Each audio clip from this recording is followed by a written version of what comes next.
Olá a todos, nós somos o Grupo 7 Ginkgo Biloba e hoje vamos apresentar nosso trabalho do curso de mineração de dados complexos sobre análise de volatilidade de ações. Então, primeiramente, para apresentar nosso trabalho, a gente precisa falar um pouco do mercado de ações, né? Ações são, acima de tudo, frações de participação de uma determinada empresa, e o preço da ação reflete, acima de tudo, o sentimento que o mercado tem sobre aquela companhia. Então, em cima das ações, foi estabelecido o mercado de derivativos, do qual o mais famoso é, sem dúvida, a opção. A opção é um produto que permite você adquirir, no futuro, o conjunto de ações a um preço pré-determinado. As fórmulas da precificação de opção, via de regra, levam em consideração a volatilidade, ou seja, a variação no tempo do preço da ação subjacente, pois quanto maior a volatilidade, maior o risco. Existem as opções de compra, onde você espera que o preço da ação suba, e as opções de venda, onde você espera que ele caia. Então, dada uma série histórica de preço de ação no mercado financeiro, a gente quer prever a volatilidade futura para maximizar nossos ganhos e minimizar nosso risco. Então, a nossa base ela é composta pela série temporal de preço de diferentes ações em vários períodos. Então, ao longo dessa série, a gente tem os valores pedidos, os valores realizados da compra e da venda. E também temos o volume total de transações realizadas. Então, é através desses atributos que a gente quer tentar prever a volatilidade futura de um certo ativo com base no seu histórico, para que a gente possa, a partir dos preços, lucrar com o mercado de opção. Então, agora falando um pouco sobre a nossa base, né? Então, nós temos os dados de validação e treino divididos em três arquivos cada. Então, sobre os nossos targets, temos uma coluna de Stock ID, que é referente à ação, uma coluna de Time ID, que é referente a um bucket temporal, e uma coluna de Target, que é aquela volatilidade alvo que a gente pretende alcançar com a nossa predição. Como ele é um valor numérico, isso mostra que a gente tem aqui um problema de regressão. Temos o arquivo book, que ele é composto novamente por Stock ID e Time ID, mas também por Seconds in Bucket, que demonstra o momento numa certa série temporal, e pelos preços de bid e ask, que são as melhores propostas de compra e venda, respectivamente, naquele momento. Por fim, a gente tem um arquivo de trade. Então, novamente, apresentam-se as colunas de Stock ID, Time ID, Seconds e Bucket, porém dessa vez a gente tem o Price, que é o preço que foi realizado naquela operação, o Size, que é o volume de operações realizadas, e o Order Count, que é a quantidade de operações ou transações únicas realizadas para aquele ativo. Nesse gráfico, nós temos um exemplo de como funciona os valores de bid, ask e de price. Então, você pode reparar que ao longo dos 600 segundos de cada bucket, nós sempre temos o valor de ask acima, que é o valor oferecido para a venda, o valor de bid embaixo, que é o valor pedido para a compra, e geralmente no meio, ou localizado entre essas duas faixas, nós temos o price, que é o preço que foi realizado onde houve uma transação entre um comprador e um vendedor. Então, a primeira etapa é o tratamento da nossa base de dados, né? Então, uma análise inicial do nosso conjunto de dados demonstra que a gente vai precisar aplicar alguns tratamentos. Então, a gente tem que ler o conjunto de arquivos Parquet, que é um formato proprietário da Apache. A gente tem que realizar um pareamento temporal entre esses Time IDs e esses Stock IDs, que seria uma espécie de chave que linkaria os momentos em cada um dos arquivos que nós temos. Nós analisamos a possibilidade de aplicar padding, primeiramente, mas vimos que não seria necessário nesse caso. E por fim, a gente remove os dados NA ou ajusta os dados que não estão bem definidos. Após isso, a gente vai precisar criar algumas features agregadas que consigam representar a estocasticidade desses dados, né? Então, um exemplo é o WAP, que é o Weight Average Price, que é o preço médio na troca desses ativos, né, na compra e venda, ponderado pelo volume de ativos transacionados. O Bid-Ask Gap é a diferença entre as duas melhores ofertas de compra ou as duas melhores ofertas de venda. O Price Gap é a diferença entre as duas propostas mais competitivas. O volume financeiro, que é a movimentação total decorrente de uma certa transação. E em cima desses dados e dos dados que a gente já tinha na base, a gente aplica algumas estatísticas agregadas, como média e desvio padrão das features, e também aplicamos o logaritmo retorno, que obtém a variação entre dois momentos seguidos. Assim, a gente consegue manter no nosso modelo um pouco da temporalidade que era apresentada no nosso conjunto original. Depois disso, para a gente ter uma análise estatística um pouco mais visual, geramos alguns plots da nossa base. Então, o primeiro dele foi uma matriz de correlação entre as features. Assim, a gente consegue ter uma visão mais abrangente das correlações entre as nossas diferentes colunas. Isso evidencia alguns dos parâmetros que têm colinearidade, como, por exemplo, a gente consegue ver aqui que as variáveis de preço sempre estão meio que ligadas entre si, bem como as variáveis de volume de operações. A partir disso, a gente consegue localizar algumas características interessantes para o modelo do nosso treino.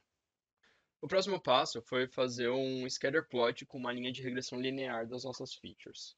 Então, a gente consegue ver que algumas aqui apresentam uma correlação maior com o target. Então, as colunas de weight average price, de bid ask gap, de price gap.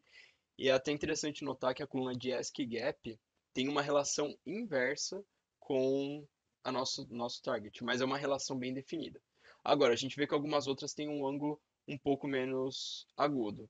Então, são, por exemplo, a coluna de size e initial volume, indicando que elas talvez não sejam tão interessantes para a nossa modelagem final. Após isso, a gente decidiu gerar um plot de correlação das nossas features com o nosso target. Então, a gente vê novamente que as colunas de price gap, de WAP e de price, especialmente nas suas formas de desvio padrão, têm uma forte correlação com o nosso target, então elas vão provavelmente ser muito importantes no nosso treino. Outro fator interessante é que a nossa média do nosso gap de ASCII teve uma correlação inversamente proporcional com o nosso target, então ela também vai ser importante.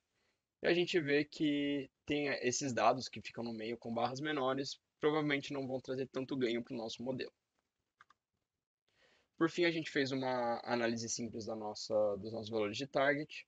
A gente vê que nesse gráfico que, mesmo excluindo os outliers, a gente tem uma cauda um pouco mais longa para a direita. E isso mostra que a gente tem algumas ações que são um pouco mais arriscadas e que tem eventos que fogem da nossa média e da nossa mediana de operações normais. Por fim, a gente decidiu aplicar uma redução de dimensionalidade usando o PCA para entender um pouco melhor como é que funcionaria a nossa base com as componentes reduzidas. Então, a gente reparou que com 9 componentes a gente é capaz de explicar 90% da variância da base e com 11 componentes é capaz de explicar 95% da variância. Esses são o- Essas componentes principais são um possível conjunto para a gente treinar o nosso modelo no futuro. Então, falando um pouco do nosso modelo, a nossa base de treino ela foi dividida entre treino e validação, sendo 80% alocado para treino e 20% para validação. O nosso modelo baseline foi baseado em uma regressão linear composta por todas as features disponíveis, que a gente obteve através de um join entre as bases, e a gente utilizou principalmente três métricas de erro: a mean square error e a mean average error, que são muito comuns em problemas de regressão, e a mean square percentage error, que é a métrica utilizada por esse desafio como foi determinado lá no Kaggle. Então, sobre o modelo de regressão linear, ele é um pouco mais simples, né? Ele vai usar a melhor reta para diminuir o erro em relação ao nosso conjunto de target, em um plano 2D ou no hiperplano, se a gente tiver mais do que duas features, que é o nosso caso. Nesse modelo, a gente usou todas as features que a gente tinha disponível para o treino, e nosso RMS-PI foi de 0.4393, o que é ok, mas é um pouco alto. Então, o segundo modelo que a gente usou foi o ElasticNet, que é um modelo de regressão que combina a regularização L1, que é o laço, e a regularização L2, que é o read. Através do parâmetro L1 Ratio, a gente consegue balancear concomitantemente a utilização de cada um desses. Então, nesse modelo, os dois parâmetros que a gente decide são o alpha e o L1 Ratio. Nisso, a gente usou o grid search para variar o alpha entre 1 vezes 10 elevado a menos 4 e 10 elevado a terceira, e o L1 Ratio entre 0 e 1.